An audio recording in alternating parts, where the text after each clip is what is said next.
Shalom. Adik-adik yang udah siap untuk memuji nama Tuhan, katakan haleluya. Haleluya.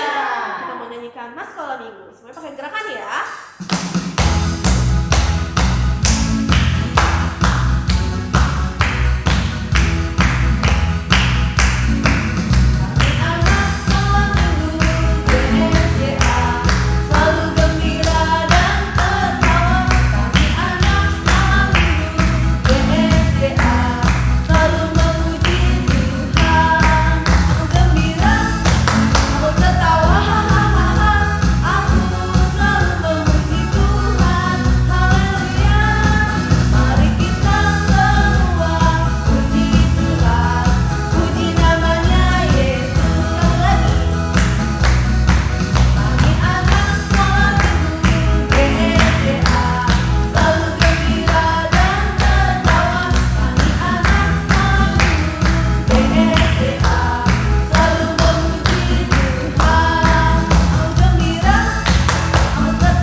Aku bersyukur padamu Tuhan.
kami Tuhan, sebab Engkau Allah kami yang penuh dengan kemuliaan. Kami mengagungkan nama-Mu Tuhan pagi hari ini. Terima kasih Tuhan untuk pimpinan-Mu dalam ibadah kami. Kami sudah memuji dan memuliakan Engkau. Biarlah kiranya Tuhan senang akan puji-pujian yang sudah kami naikkan. Dan bila sebentar kami akan duduk diam mendengarkan sebagian daripada firman-Mu, kiranya Tuhan menolong kami, menolong guru yang akan menyampaikan benih firman-Mu. Biarlah benih itu boleh tertanam di dalam hati kami, bertumbuh subur dan berbuah lebat bagi kemuliaan nama Tuhan. Terima kasih Tuhan Yesus, kami sambut pemberitaan firman-Mu hanya di dalam nama Tuhan Yesus. Haleluya. Amin. Shalom adik-adik. Nah, senangnya kita dapat berjumpa di tahun yang baru ini. Semoga dimanapun adik-adik berada tetap dilindungi oleh perlindungan Tuhan, dalam keadaan sehat dan dalam keadaan yang baik-baik saja. Nah, sebentar kita akan mendengarkan firman Tuhan. Hari ini kita mau mendengarkan cerita tentang Raja Daud yang dikejar oleh Raja Saul. Jadi ini sebelum Daud menjadi raja. Kita tahu bahwa raja sebelum Daud adalah Saul, dan saat itu Daud telah melakukan hal hebat seperti mengalahkan Goliat, dan juga ia dibilang mengalahkan musuh lebih banyak daripada Raja Saul. Oleh sebab itu Saul merasa iri hati kepada Daud, dan kita lihat apa sih yang terjadi saat Saul berusaha untuk mengejar-ngejar Daud. Kita simak cerita berikut ini. Raja Saul mengejar Daud. Sumber dari Alkitab Perjanjian Lama, Kitab 1 Samuel pasal 24 ayat 1 sampai 23.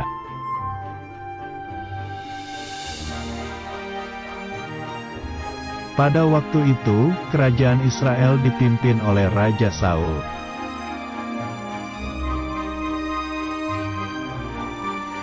Raja Saul adalah raja pertama dari kerajaan Israel.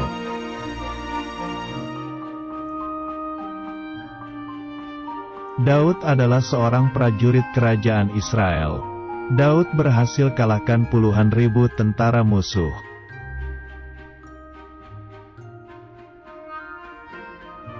Raja Saul merasa iri hati karena Daud lebih hebat, lalu Raja Saul melemparkan tombak menangkap Daud.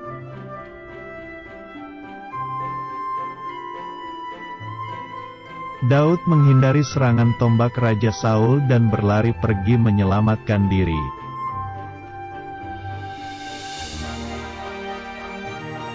Kemudian Daud bersembunyi di dalam gua gunung batu.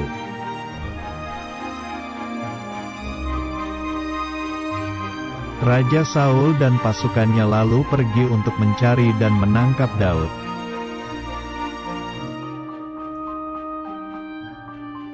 Tiba-tiba Raja Saul ingin beristirahat di dalam gua dan para pasukannya berjaga di luar gua.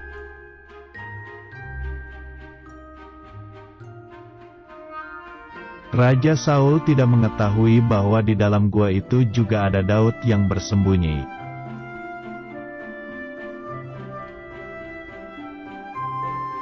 Ketika Raja Saul sedang beristirahat, Daud mempunyai kesempatan untuk melukai raja.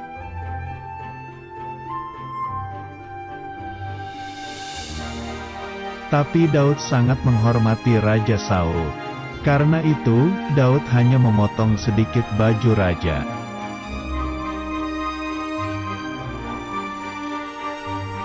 Kemudian Raja Saul bangun dari istirahatnya dan pergi keluar dari dalam gua itu.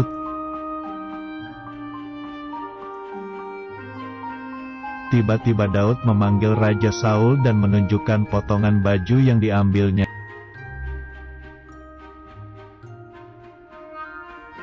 Walaupun Raja Saul sangat jahat kepada Daud, tetapi Daud tetap mengasihi Raja Saul. Adik-adik, dari cerita tersebut kita melihat bahwa Daud diberkati Tuhan. Daud mengandalkan Tuhan dalam hidupnya, dan ia takut akan Tuhan.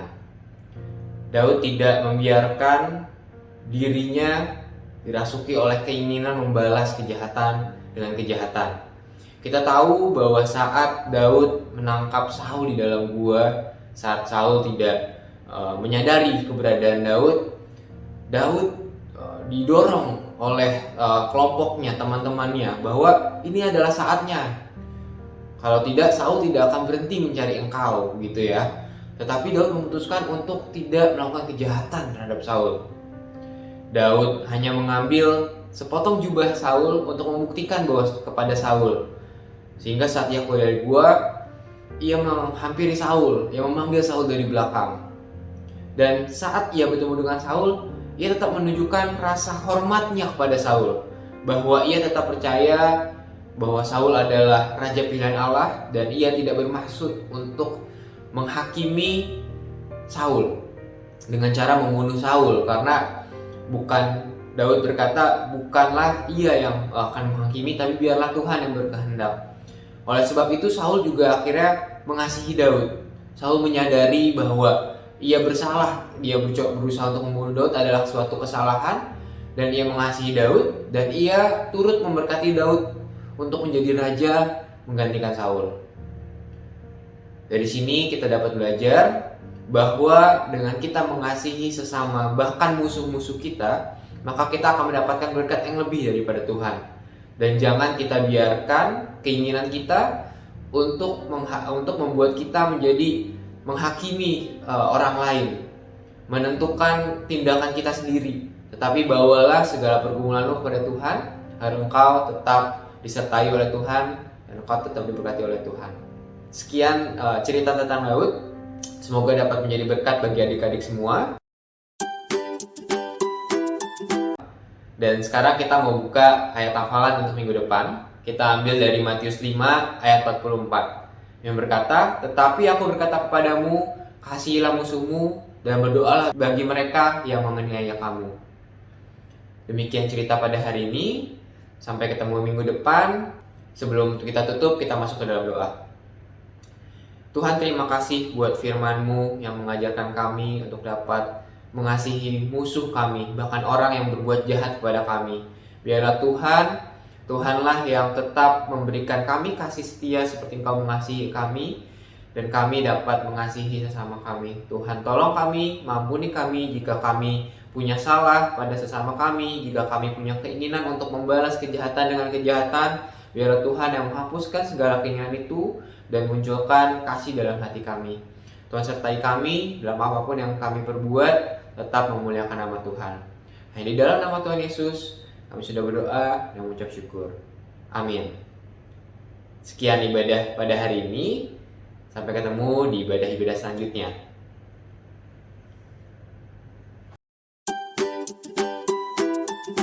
Adik-adik, untuk aktivitas minggu ini sangat gampang. Berikut terdapat gambar maze. Nah, tugas adik-adik yaitu membantu gadis yang di sebelah kiri, yaitu Erika, menemukan jalan pulang ke rumahnya supaya bisa berkumpul bersama orang tua dan adiknya. Nah, adik-adik yang sudah selesai mengerjakan, kumpulkan ke guru sekolah minggu. Ada hadiah yang menarik buat adik-adik yang mengumpulkan aktivitas ini. Adik-adik, inilah para pemenang aktivitas ibadah online 2 Februari. Ada Jaden dari kelas Pratama dan Grace dari kelas Pratama. Selamat ya adik-adik. Untuk semua adik-adik sekolah minggu, tetap rajin beribadah dan kerjakan aktivitas ibadah online sekolah minggu. Tuhan Yesus memberkati. Sampai jumpa minggu depan. Tuhan Yesus memberkati.